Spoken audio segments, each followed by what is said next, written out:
Bu video İslam tarixində aktual teolojik bəhslərdən biri olan, hansı ki bu mövzu Allahın sifətlərini əhatə edir.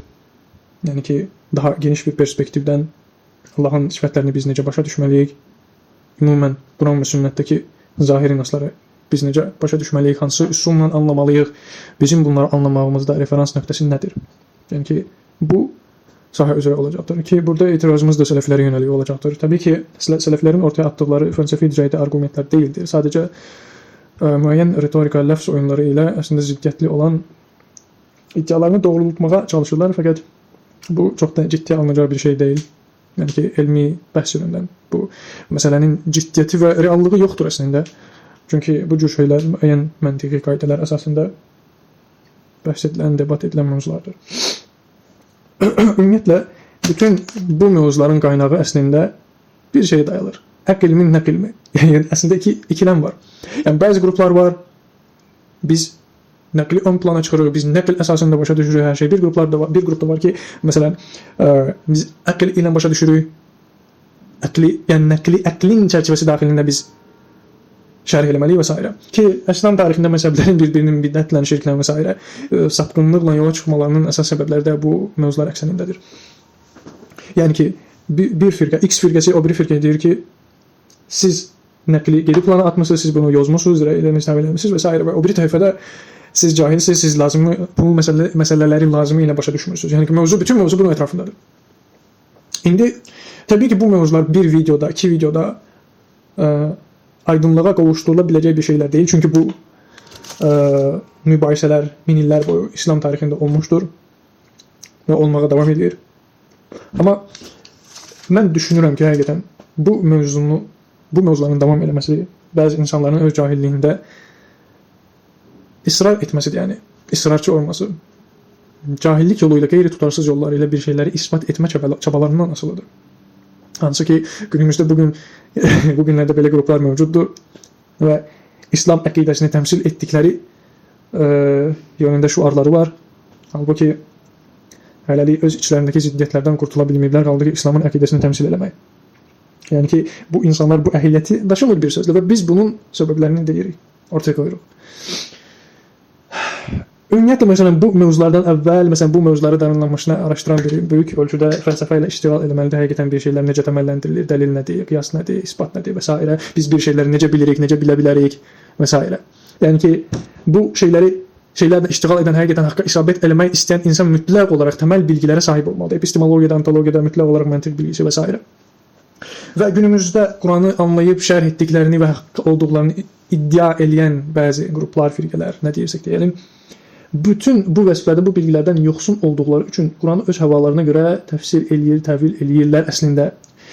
Belə baxanda onlar, məsələn, kəlam əhlini zəlalətlə, yoldan çıxmaqla, öz həva və isteklərinə, öz ağıllarına uymaqla belə ittiham eləyirlər. Halbuki fərqində deyirlər ki, təvilin ən yaxşısını deyərkən, yəni ki, təvilin ən pisini əslində, tutarsızlıqların ən pislərini əslində özləri ortaya qoyur.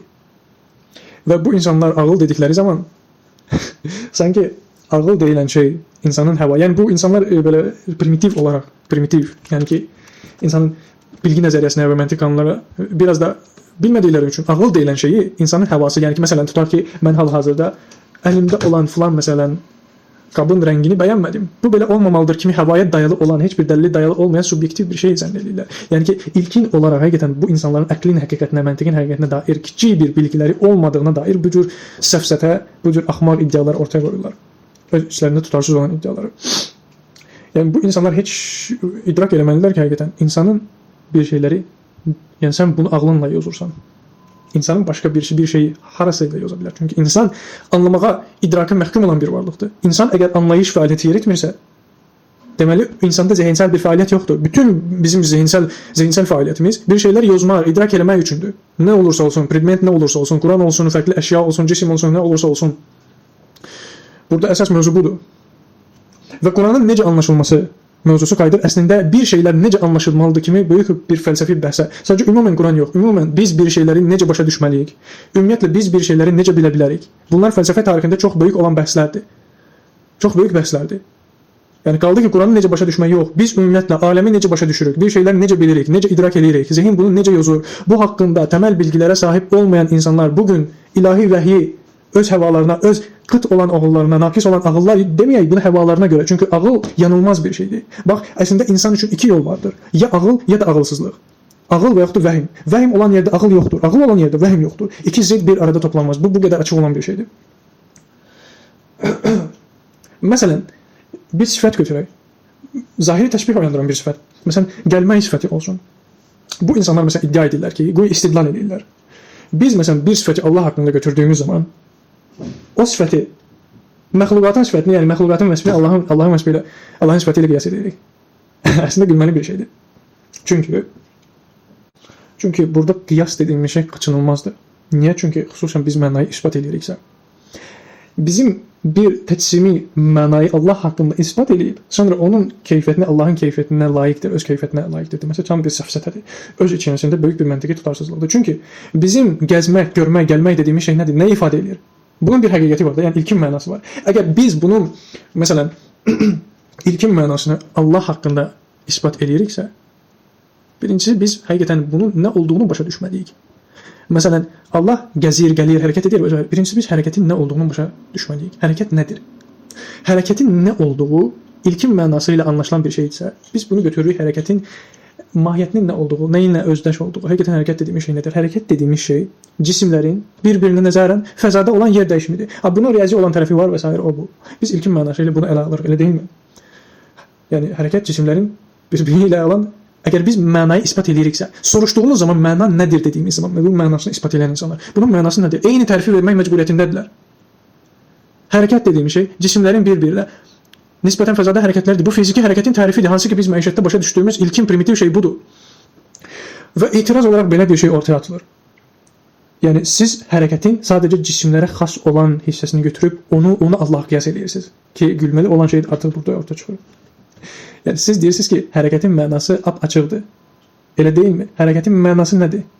İntiqal, bir yerdən başqa bir yerə yer dəyişmə. Və siz bu mənanı isbat eləyirsiniz. Ya deməlisiniz ki, hərəkətin başqa bir mənası var. Hərəkətin başqa bir mənası varsa əgər, sən hərəkət dediyin zaman nə ifadə etdiyini bilmirsən və burada kateqorik bir məntiq xətasına düşürsən. Başa düşürsənmi? Yəni sən əslində Allah haqqında isbat elədiyin sifətin mənasını bilmirsən. Sənin qabağında iki variant var. Ya Allaha bildiyimiz mənada hərəkəti isbat eləməlisən ki, isbat eləyə bilirsənsə bunu isbat elə. Küfrə düşmək istəyirsənsə əgər. Yəni Allaha bir dəyişiklik, bir yerdən başqa bir yerə intiqal, hərəkət və s. Yəni belə şeyləri nisbət eləmək istəyirsənsə eləyə bilərsən. Bu sənin problemindir. Amma deyirsən ki, hərəkətin başqa növləri də var. Bilirəm, hərəkət məsələn ilkin mənası ilə şeydir. Hərəkətin növləri var fiziki olaraq. Məsələn biz istilik hərəkəti, radioaktiv hərəkət, mexaniki hərəkət və s. Bütün bunları biz ələ götürdüyümüz zaman hərəkət yenə bildiyimiz eyni hərəkətdir. Yer dəyişmədir basitcə olaraq.